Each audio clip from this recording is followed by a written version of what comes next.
Hi అండి, అందరికీ happy Sunday all. Sunday special మా ఇంట్లో మటన్ దమ్ బిర్యానీ చేసుకున్నాము.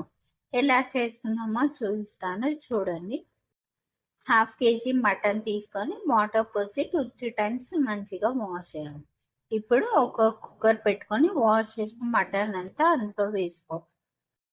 కొంచెం సాల్ట్, పసుపు వేసుకోవాలి. మటన్ మునిగే వరకు వాటర్ పోసుకొని ఒకసారి కలుపుకొని కుక్కర్ క్యాప్ పెట్టుకొని 5 విజిల్స్ వచ్చే వరకు మటన్ని మంచిగా ఉడికించుకోవాలి.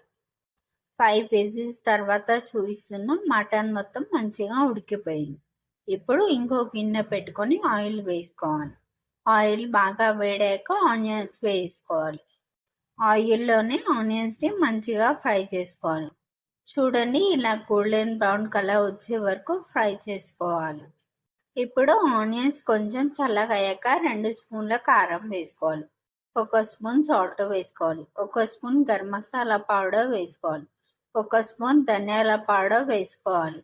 1 స్పూన్ బిర్యానీ మసాలా వేసుకోవాలి. 1 స్పూన్ అల్లం పేస్ట్ వేసుకోవాలి. 1 స్పూన్ పసుపు వేసుకోవాలి.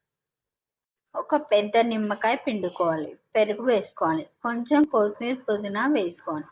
ఈ మసాలాలన్నీ కలిసేలా ఒకసారి కలుపుకోవాలి. ఇప్పుడు ఆల్రెడీ ఉడికించి పెట్టుకున్న మటన్ని వేసుకొని ఒకసారి కలుపుకొని 1 అవర్ మ్యారినేట్ చేసుకోవాలి. ఇప్పుడు 1/2 kg మటన్కి 1/2 kg బాస్మతి రైస్ తీసుకొని కొన్ని వాటర్ పోసుకొని 2-3 సార్లు మంచిగా వాష్ చేసి 30 మినిట్స్ రైస్ని నానబెట్టాలి. ఇప్పుడు ఇంకో గిన్నె పెట్టుకుని రైస్ కంటే ఎక్కువ వాటర్ పోసుకోవాలి. ఇప్పుడు 3 స్పూన్లు సాల్ట్ వేసుకోవాలి. పచ్చిమిర్చి వేసుకోవాలి. కొంచెం కొత్తిమీర, పుదీనా వేసుకోవాలి. ఆయిల్ పోసుకోవాలి. పచ్చి గరం మసాలా వేసుకోవాలి. ఒక పెద్ద నిమ్మకాయ పిండుకోవాలి. అన్నీ వేసాక స్టవ్ మీద పెట్టుకొని వాటర్ని మరిగించుకోవాలి.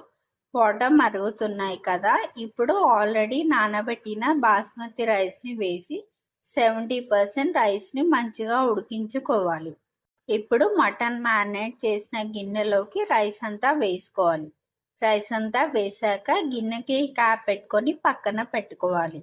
ఇప్పుడు స్టవ్ మీద ఒక తవా పెట్టుకొని బిర్యానీ గిన్నె పెట్టుకోవాలి. దాని మీద వెయిట్ కోసం ఒక రోల్ పెట్టుకోవాలి.